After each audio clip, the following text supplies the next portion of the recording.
Good morning, students. We already saw the ultrasonic testing in previous lecture. We'll just recollect that point by point. In ultrasonic testing, we are using ultrasonic waves to understand the or to identify the where the holes or cracks present in the material. The ultrasonic waves are having the frequency more than 20 kilohertz. These are having high frequency waves generated by some particular techniques like piezoelectric method and here quartz method.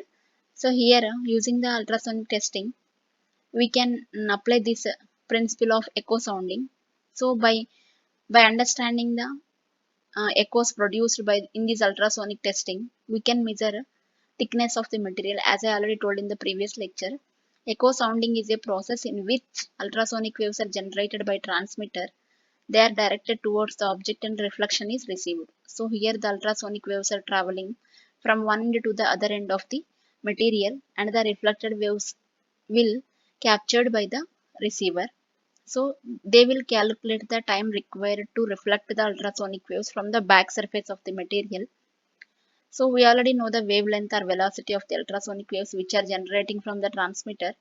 So from that we can calculate the total path traveled by those ultrasonic waves. That is nothing but thickness of the material. So by applying this formula, d is equal to v into t upon 2. Thickness of the material is equal to velocity into time upon 2. Velocity is nothing but the velocity of ultrasonic waves. Time is nothing but the time required to complete one full travel of this material, and by 2 gives us. So why we are writing by 2? Because the ultrasonic waves are traveling 2 times. D plus T gives us thickness. 2 times they are traveling inside the material. D plus D gives us 2D. We know that velocity into time is equal distance. So from that, distance or thickness of the material is equal to velocity into T upon 2 gives us thickness of this total material. This formula is very important. And next, distance of the object is equal to velocity of the ultrasonic waves into time required for the reflection upon 2. This formula is used to measure the thickness of the object or thickness of the test material. And the second advantage of this ultrasonic testing is thickness measurement. As I already told, by using the reflection of the same formula, thickness of the object is equal to distance of the object is nothing but thickness of the object is equal to velocity into T upon 2. You can understand the movement of the ultrasonic waves by using this. Here they are traveling the thickness of T1 and the transducer sends the signals. Receiver receives the signals. They captures the time required. They understand the time required for the traveling of ultrasonic waves inside the material. Here this is the T1 and this is the T2. From that we can calculate the thickness of the material by by understanding the time. And flaw detection. The second advantage of these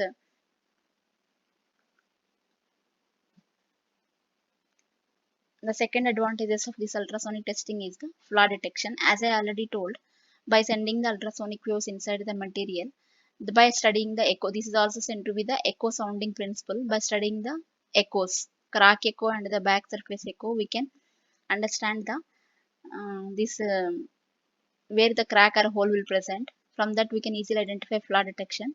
So we hear the point. The testing mechanism mainly consists of a transmitting transducer, receiving receiver, receiving transducer and CRO. A transmitting transducer sends the ultrasonic waves into the specimen. Reflected signals from the back surface of the specimen are detected by receiving the transducer and are input to a CRO. If there are no flaws, the specimen output of CRO screen shows normal peaks. If there is no crack or hole will present, all the peaks will be like this. If there is a crack, then in that particular area, crack echo will be recorded like this, which is different from the other types of the peaks.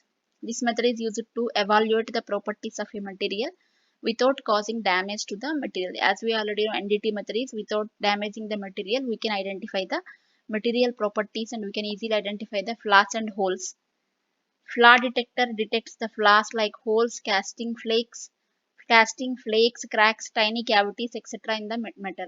So from this type of method, we can identify holes, casting, flakes, any other materials are present, cracks or small cavities or small holes present in the material. So this is about the ultrasonic testing method. We'll see the next type of testing, that is acoustic emission testing.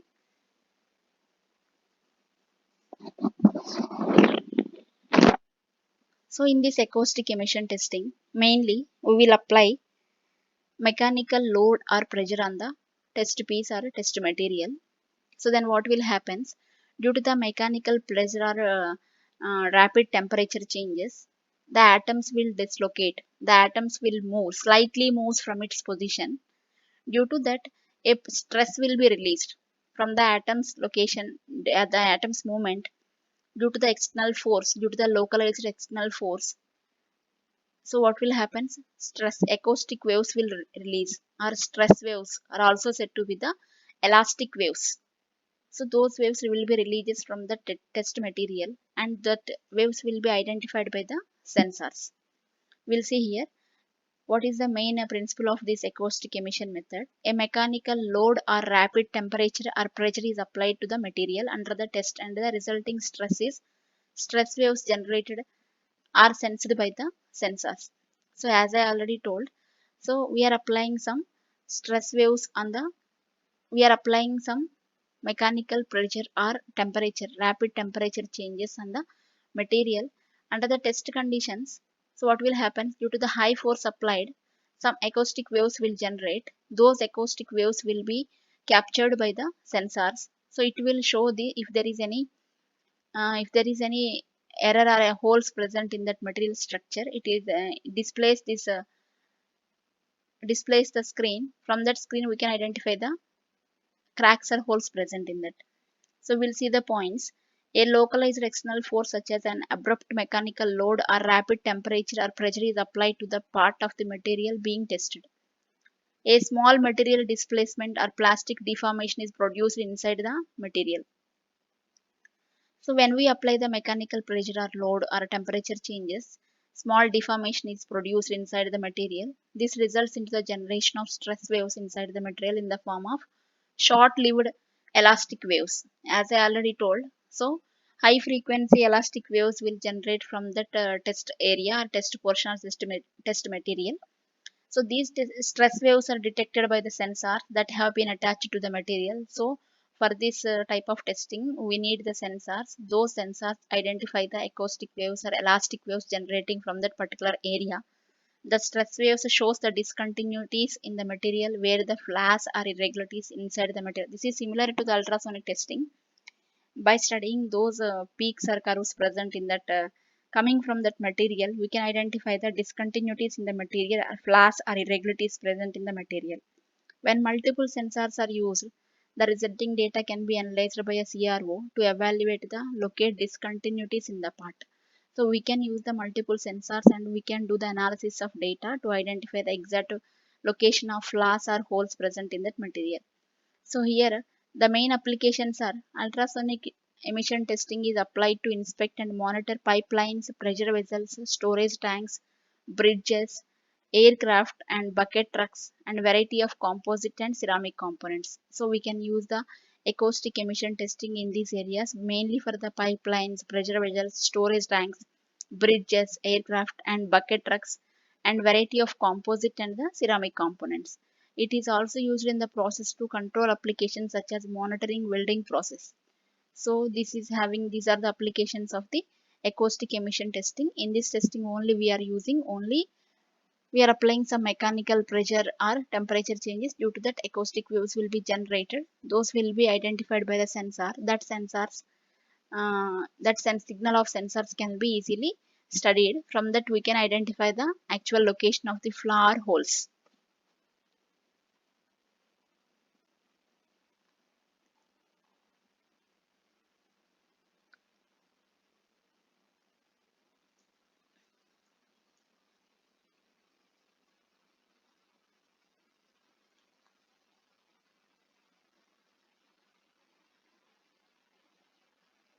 So the last one is the radiography testing method.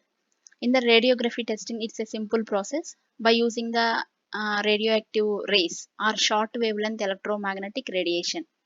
By using the radiation, we can easily identify the cracks or holes present in the material or in the device. So this is also a non-destructive method. So it's like a X-ray of our bones. When the we know that when the bones cracks, to identify the cracks in the bones, we'll go for the X-ray. By using that X-ray, we can identify the exactly where the crack is happened. So here also the same process. We are using the short wavelength electromagnetic radiation. Those are said to be the X-rays and gamma rays. So we can use the two type of radiation, that is the X-rays or gamma rays. So these two are having the high frequency and low wavelength. So with that they can penetrate into the material. So what is the advantage of these two type of waves? Why we are using? Because these are having high frequency and low wavelength, so that it can easily penetrate into the material and it will take the picture of that inside structure of the material. So radiography testing method is nothing but to take the shadow of picture of an object onto the film by the pressure of X-ray or gamma ray through it. So when we apply the gamma rays or X-rays, we can take the picture of the material. By studying that X-ray film, we can identify the exact location of cracks or holes present in the material. It is the same as the medical radiography, that is taking X-ray, only difference in their wavelength. We are using the particular wavelength for the testing of the materials, that is different from the medical X-ray. So here we will see that radiography testing process. In this radiography testing process, we can use, so we can see here, this is the sample where the fly is present. This is the radiation source. From this radiation source, the radiation is will fall on this test sample. So this is the X-ray film. We can identify the exact location of hole, or it is said to be the radiograph. So from this, by studying this radiograph or X-ray film, we can easily identify where the hole or block will present. So for that we are using the, to send the X-rays for in the desired wavelength, we are using radiographic generator. This radiographic generator will send the X-rays onto the sample. This X-rays will detect these flaws or holes present in that. We can see that exact portion of crack, exact image of crack is located here, exact image of pore is located here, channel is located or block is located here, breakage is located here, hole, exact image of hole is located here.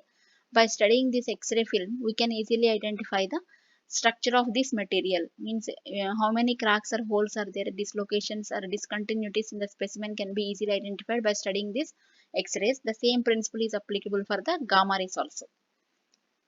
So what is the difference between by using X-rays and gamma rays?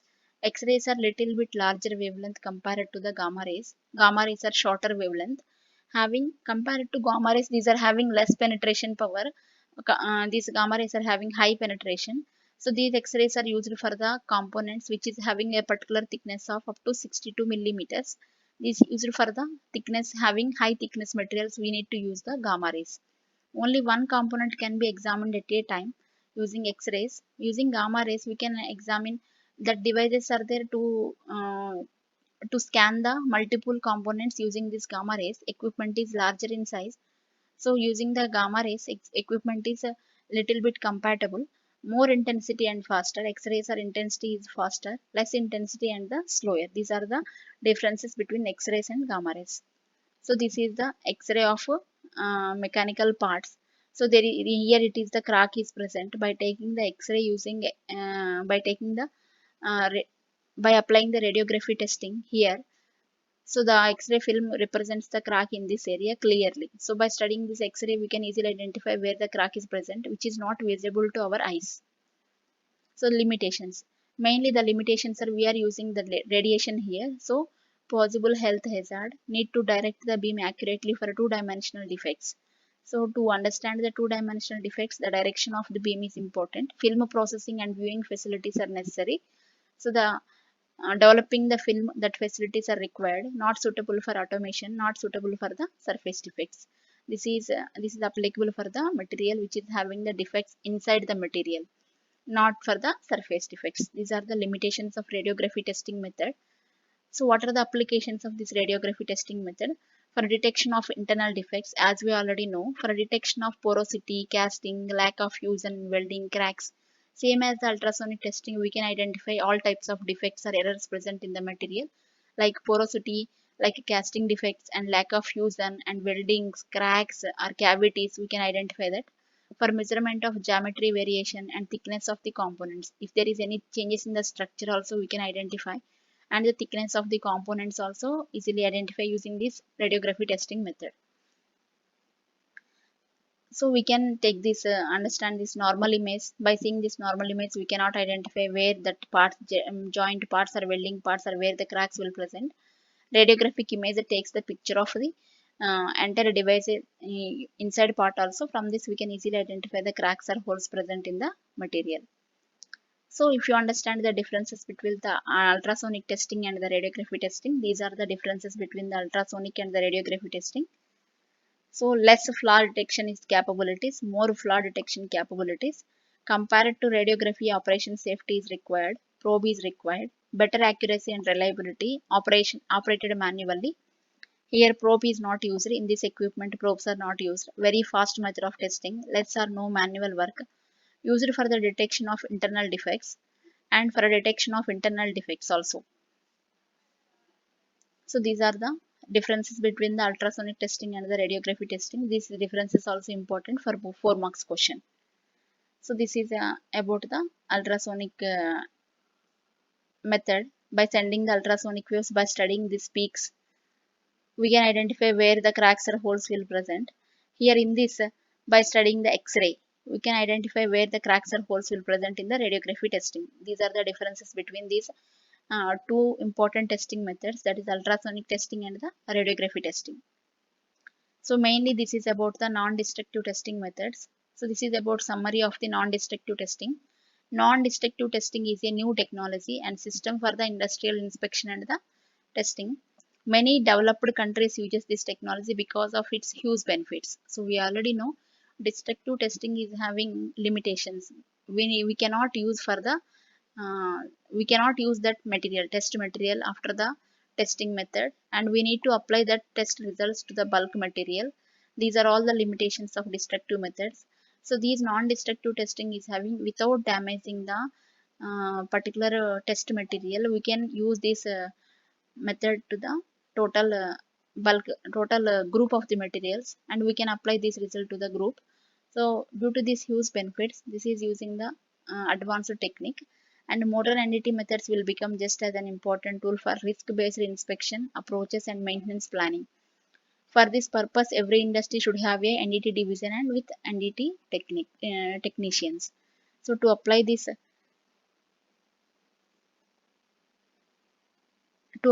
NDT, we need NDT division in the industry and with skilled people. So these are the advantages of NDT method. In this lesson, we studied already about the definitions of NDT, differences between the NDT and the destructive testing, and the types of NDT methods. Those are dye penetration method, and also the magnetic particle method, and acoustic emission testing method, ultrasonic testing method, radiography testing method. These 5 methods are important. Every time you need to write advantages and advantages and limitations also, with diagrams, with images also. Diagrams, and also if there is any formula. In ultrasonic testing method, the formula is also there. We need to write that formula. So we'll go for the numerical in the next lecture. Thank you.